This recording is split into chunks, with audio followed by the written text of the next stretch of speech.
I'm Ben Sprango. I am the head of strategic BD at the Solana Foundation, joined here by some venture panelists. I'd love to kick it off quickly, introduce yourselves, introduce your fund, and maybe tell us a little bit more about check sizes and what you guys have been allocating to. Cool. Yeah, hello everyone. My name is Brandon and I'm with Framework Ventures.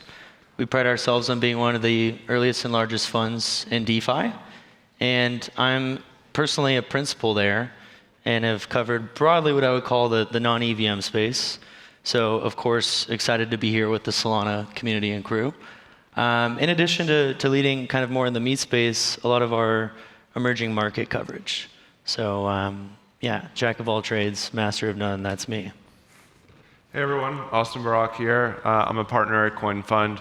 CoinFund was one of the first funds investing exclusively in crypto. We've been around since 2015, have about 105 portfolio companies, investing out of three main vehicles. So we have a Series A fund where we invest about 6 to 10 million per investment, and then follow on for additional beyond that. We have a seed fund, $160 million fund where we typically invest $1 to $3 million checks, as well as a liquid hedge fund. So we're investing across the full stack, all the way from pre-seed through token liquidity.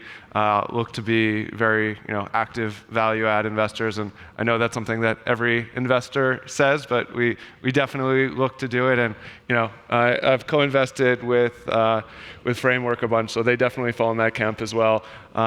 We have a bunch of dedicated resources on HR, marketing, platform growth, and otherwise. Personally, I've been at CoinFund for about 3 years. Before that, I was a DeFi founder, worked at a crypto ETP issuer, and then was in the payments industry. Awesome. And just to round out, I didn't answer the question in terms of how Framework participates. We look to predominantly lead seed and Series A rounds. Check size totally fluctuates, but we're broadly focusing on DeFi, on gaming as our sort of consumer expression, and then a lot of the meat and potatoes, the middleware, the infrastructure to enable two of those verticals. So I like to clarify because infrastructure is kind of too broad of a term nowadays. Sure. Thanks, guys. So for the next topic, I would love to go into a little bit about what you guys have been investing in recently and like what kind of trends you guys are seeing. So I know a lot has changed over the last 24 months. We went from crazy bull market into very steep bear market. And a specific event of last year really changed the whole dynamic. So how has the last 12 months changed your investing priorities, and what are you guys looking for right now? Do you want to go ahead, Austin? Yeah, happy to take that.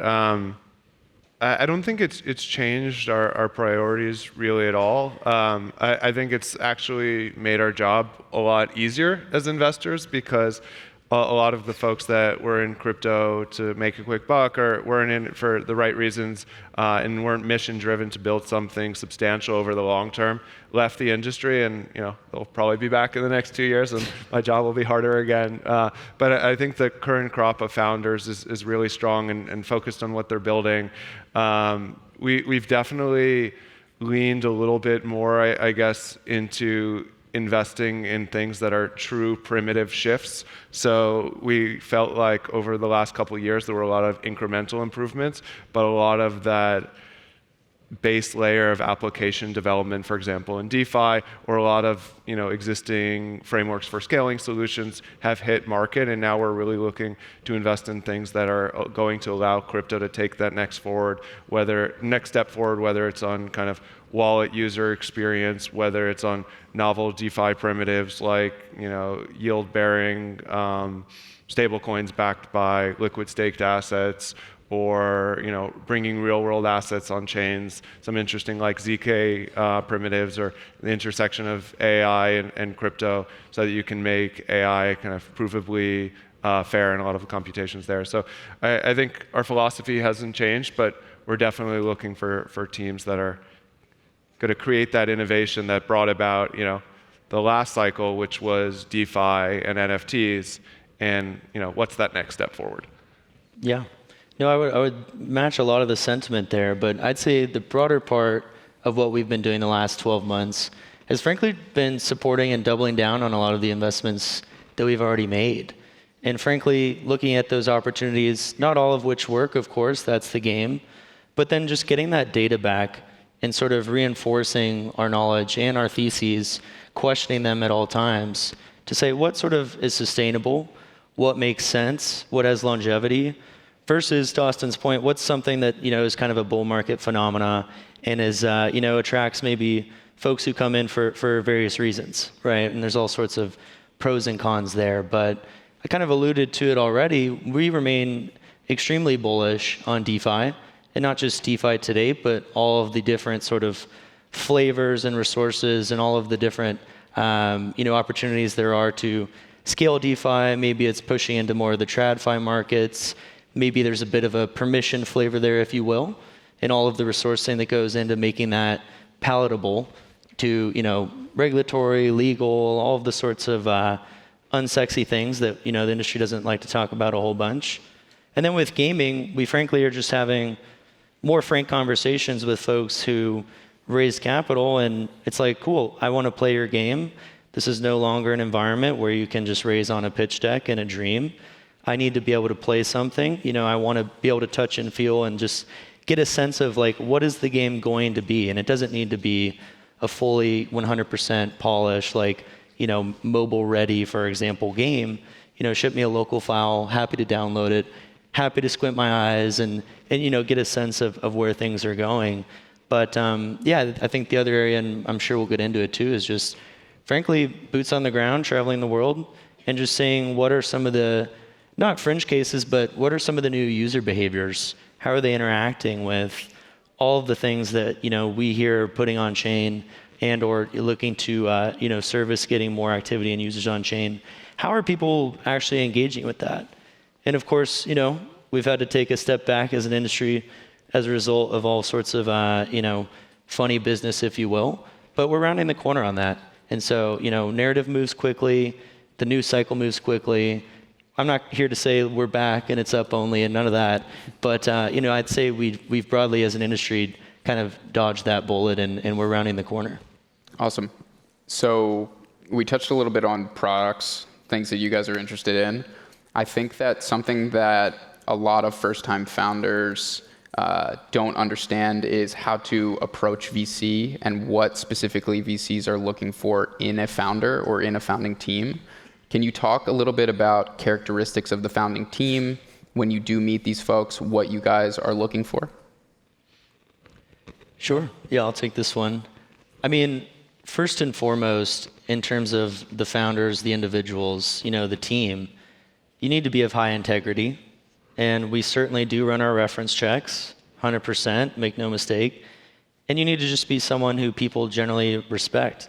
It's no longer a function of he's a gigabrain, it's a Chad, or all these sort of crypto Twitter memes. You're not going to, maybe you'll get lucky, but Framework more likely than not is not going to be sold on those value props. It's more a function of what is sort of unique about yourself, your co-founders, the founding team, and either your life experiences, your professional experiences that lends you an unfair advantage to, frankly, just tackle the market that you seek to tackle. And, I would add, more often than not, I think a lot of folks in crypto, at least early or first-time founders, they focus explicitly on the technology and the architecture and all the nooks and crannies, and make no mistake, that's very important. But you also need to be polished and up to speed and with a robust game plan on go-to-market. How do you persuade people to, A, take notice of what you're doing, B, just frankly care, and then C, sort of close them on committing to working with you, whether that's as a partner or as a client or what have you. So, we look for, I would say, generally well-rounded individuals who can kind of run the gamut there, and maybe not all of this is bundled into one individual. Across your founding team, you have these skills accounted for. And then I would say, just in terms of what you're doing, differentiation. So it's no longer a game of kind of incrementalism. And excuse me, there's a fly here. Get this guy out of here. It's no longer a game of incremental improvements. Those are important. But what's a step function change, or what's something that no one's doing? How can you give yourself an unfair advantage in that realm as well? And how well do you understand that? Like for me, I love when someone starts schooling me or educating me on something that I'm not up to speed on. That's a key indicator for me that, okay, cool, I haven't heard this one before. Let's take note of that. Let's go and dive in and kind of come to our original understanding of such and then revisit. But I'd say, high level, those are the things that I'm indexing to the most. Yeah, I think on our end, it's obviously a large amount of overlap. I think one of the things that's pretty critical when we're looking at teams is that they're in it for the long haul and they're not going to, quickly give up on the idea if things aren't working. There's an incredible amount of tenacity that's required to be a founder. And especially in crypto, there are these bull cycles, but there's also bear cycles, and to see that you're willing to kind of work through those periods. One thing that you alluded to as well is you have to be the subject matter expert in what you're building, and that very quickly comes across. And our expectation is that you know way more about what you're building than what we know, but we're going to do a ton of work market mapping the entire sector, speaking to every other company, speaking to customers, and it comes across pretty quickly whether you're really the expert in your field or not. On team composition, knowing where you have gaps and knowing where you need to hire, and being able to sell the vision of what you're building is probably one of the most critical pieces that often founders miss. And it's something that I don't think it's something you're innately born with. It's something you can practice and get a lot better at, and people become very skilled at that. But it has such a wide-ranging level of importance because, one, if you can't sell the vision, you're not going to be able to hire the best people, especially in the early stage when you're not going to be offering enormous cash salaries and it's going to be largely driven on equity and token allocations. You're not going to be able to sell customers on the product and be able to successfully go to market. And then also, and this is kind of makes sense when you think about it, but founders don't often think about it, is like how well you're going to be able to raise capital in subsequent rounds, because that's one of the key risks for an early investor. Will they be able to raise their Series A, their Series B, a seed extension? And of course, we double down and actively kind of follow on. But being able to be really good at raising capital and having that skill de-risks the success of a business a ton, because you're able to fight through these tougher periods and have people tethered to the story of what you're putting together. So I think those are some of the key characteristics. But ultimately, and especially at the early stage, it comes down to the founder. Every successful startup on average pivots roughly once. So we're looking to invest in people. That's, I think, probably paramount to everything. Okay. So with the last few minutes that we have here, I want to touch on the post-fundraising period. As you mentioned before, like investment from a VC, this becomes a partnership. This becomes like a long-term friendship, typically 5, 10, 15 years that you guys are working together to bring this to fruition. So with that in mind, can you talk a little bit about how you work with portfolio companies, those kinds of services, and just from your experiences, what that's like and what the audience can expect? Sure. I mean, to your point, it's a long-term partnership. So, you want to think about who it is that you're, so to speak, getting into bed with for this long-term partnership. It's not so casual as I'll just take the highest valuation or the biggest check. Maybe that's okay. Maybe that's what you're indexing towards. But I encourage everyone to think about the quality of the capital as well. And, speaking towards sort of our mentality to portfolio support, I don't frankly have like this formulaic kind of response, or we have X number of people, doing every single function and we have it all figured out. Our mentality, though, is pretty simple. What's the main friction point? What's your bottleneck? What's holding you back? We don't want to get on catch-up calls and hear all the positive, cool, everything's working well. I frankly get on and I'm like, what sucks? What's keeping you up at night? Who's sort of in your way, or what's in your way? What's the problem? And more often than not, I'd say early stage investments need help with two functions predominantly: hiring, recruiting 100%, and just getting access to high quality folks who have sort of the expertise or the knowledge or maybe the network to kind of, set them apart in the industry. And the other is just frankly product. Like, let's get to building on not just like back-end technologies, but start building the bridge to the front end and make it accessible, palatable, usable. And so, yeah, I mean, the other thing I would just mention is like, we're here, we're happy to meet with folks. Like, we'll fly out, we'll do team offsites, we'll do whatever. At the drop of a hat, we'll show up. Maybe it's founder therapy, maybe it's personal. Like, there's all sorts of different things, but our impetus and our function is to keep you executing against the vision that you foresee, and all of the sort of various, hurdles and hoops and all of the stuff you have to hop through.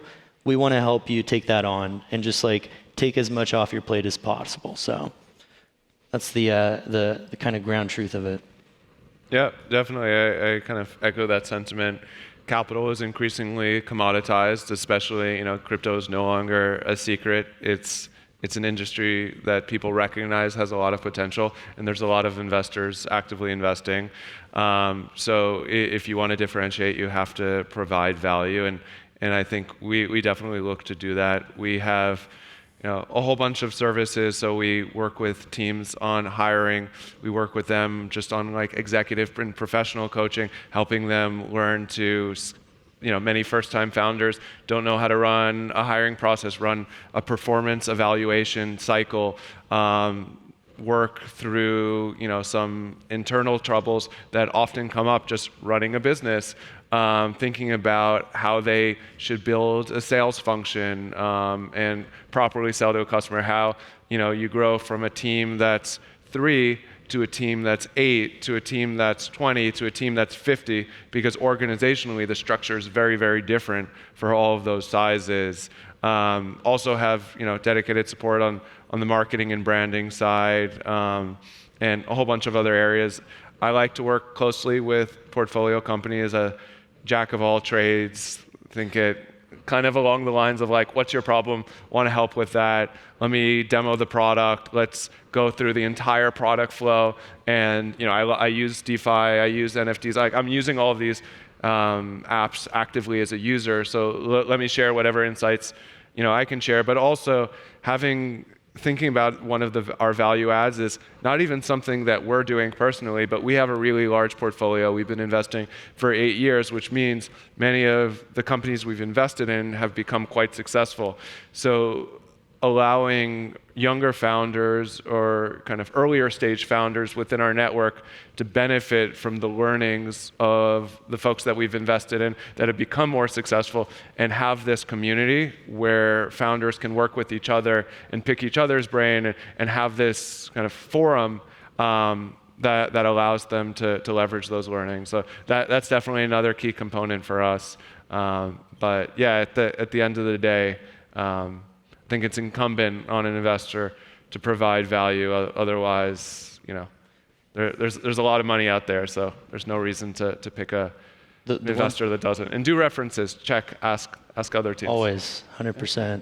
The one thing I would just add is like another part of any VC's function, but something you need to index to, is not necessarily finding someone who's going to tell you what to do, but someone who will 100% have a database and experience, kind of an archive to query in terms of definitely what not to do. So that's a big part of, how I approach, providing value to portcos is like, I've seen it done this way, I've seen it done that way, put sort of your spin on it. And I can tell you for a matter of fact that, X, Y, and Z won't work, whereas A, B, and C may have a better shot. And so I think that's a big part of it too. Yeah. With the last few seconds, quickly give the audience where they can get in touch with you guys. Yeah, so you can feel free to send me a DM on Twitter. They're open. It's just at Austin Barack, AustinBarack. And I check them often. And happy to chat. Everywhere. At BPods23, Twitter, Telegram, you name it, LinkedIn. I'm on all of them. So Pigeon mail. Google me, you can find me, snail mail. Absolutely. Sounds good. Well, that's all the time we have. Thanks, everybody, for joining us. Let's give it up for the panelists. Cool. you. Thank you.